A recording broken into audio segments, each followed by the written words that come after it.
Bismillahirrahmanirrahim. Assalamualaikum warahmatullahi wabarakatuh. Bapak-bapak, ibu-ibu, mas-mas, mbak-mbak, khususnya adik-adikku sekalian yang dirahmati Allah dimanapun Anda berada. Kembali di Iip Channel bersama saya Iip Wijayanto. Kali ini kita akan membahas tema 3 manfaat. Mantan gak tahu jika kamu patah hati. Atau 3 manfaat merahasiakan, menyembunyikan patah hatimu dari mantan. Jadi walaupun mungkin hati kita menjerit, menangis setiap saat ya setelah dikhianati mantan, tetapi ketika kita selalu berusaha menampilkan keceriaan seperti tidak terjadi apa-apa, itu akan memberikan pengaruh langsung kepada mantan. Begitu juga sebaliknya, kalau kita menunjukkan kita patah hati, itu juga akan memberikan pengaruh langsung kepada mantan ya. Nah, sekarang apa perbedaan pengaruhnya kalau kita menunjukkan patah hati dengan menyembunyikan patah hati kita tadi? Yang pertama, kalau kita sembunyikan, mantan kebahagiaannya jadi tidak sempurna. Dia memanfaatkan kita. Dia mengkhianati kita. Setelah itu, mantan memamerkan orang ketiga. Dan dia melihat melalui postingan-postingan kita di media sosial. Ya, kita menangis, kita bersedih, kita menulis puisi-puisi sedih, dan seterusnya, dan seterusnya. Itu kan akan membuat kebahagiaan mantan menjadi sempurna kalau dia tahu kita patah hati. Jadi seperti kebiasaan kita pada umumnya, kalau patah hati kita akan curhat, menceritakan suasana hati kita di media sosial ya. Apakah dengan begitu akan membuat mantan tersentuh? Biasanya kan tidak. Mantan tetap saja pamer kebahagiaan bersama pasangan barunya atau bersama orang ketiga. Dan dia tambah happy, tambah bahagia melihat betapa susahnya kita setelah dia mengkhianati kita. Nah, jadi kalau kita pengen kebahagiaan mantan semakin sempurna, ya ditampilkan saja. Ya, kalau kita patah hati, menderita, bersedih, dan seterusnya.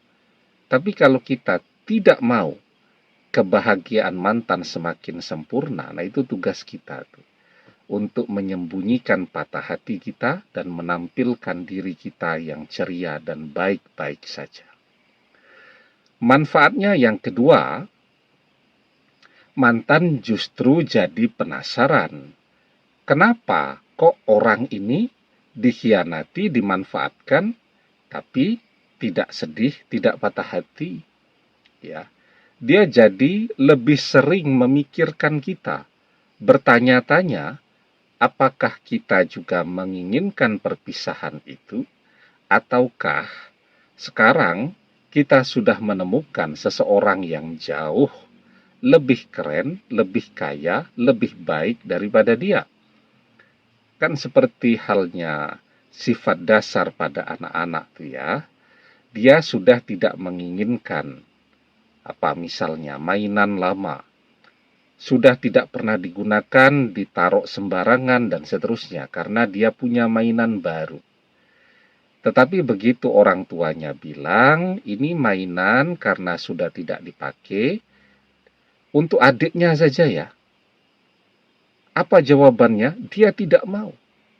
Dia mau mainan barunya, tapi juga dia tidak rela kalau mainan lamanya dimiliki oleh adiknya. Itu sifat dasar.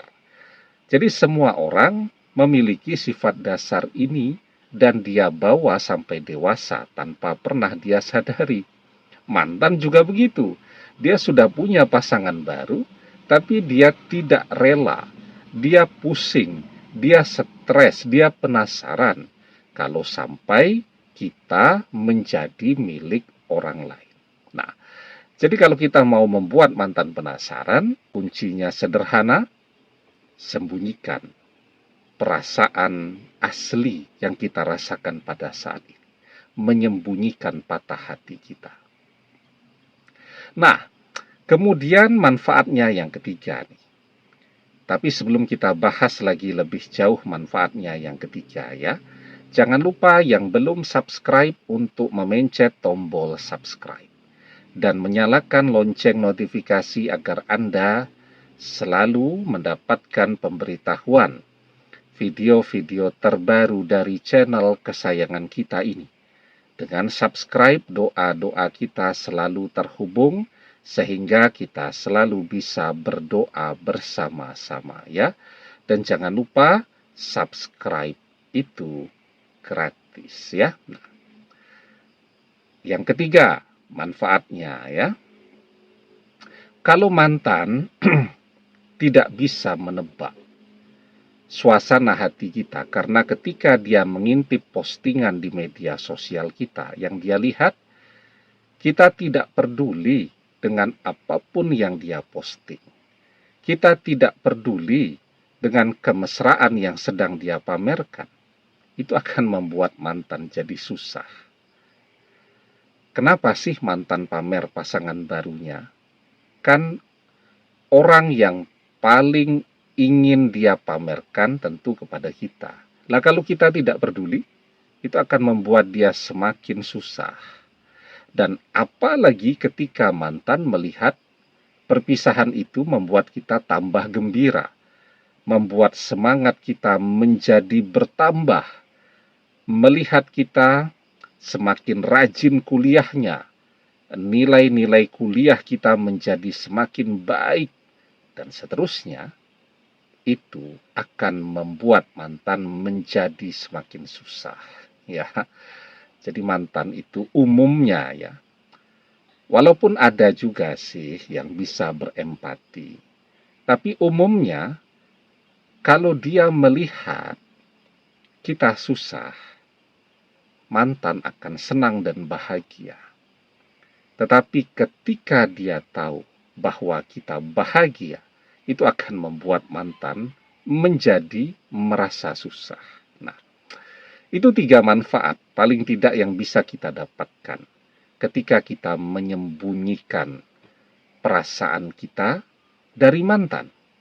Nah, jadi kebiasaan kita curhat di media sosial itu ya kita hindari. Kalau kita mau curhat, kita mau bercerita,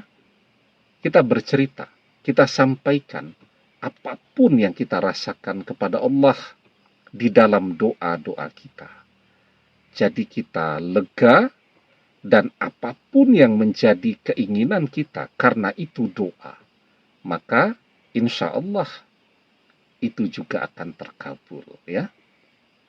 Saya selalu mengatakan, kalau kita ini adalah orang yang terzolimi, cuma dimanfaatkan, habis itu dikhianati, habis itu mantan masih pamer pula kemesraan dengan orang ketiga. Coba tuh, ya, sudah lengkaplah kezoliman mantan kepada kita ya. Dan doa orang yang terzolimi itu adalah doa yang terkabul. Karena itu manfaatkan betul ya kesempatan untuk berdoa itu. Kita bisa berdoa agar mantan sadar.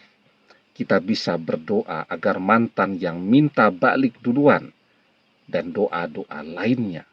Dan doa orang yang terzolimi kepada orang yang menzoliminya adalah doa yang mustajab, yang akan terjadi, yang akan kejadian.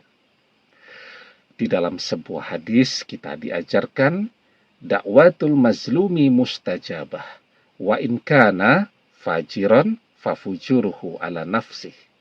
Doa orang yang terzolimi adalah doa yang mustajab, doa yang terkabul. Demikian, semoga bermanfaat. Wallahu a'lam bissawab, billahi taufik wal hidayah. Assalamualaikum warahmatullahi wabarakatuh.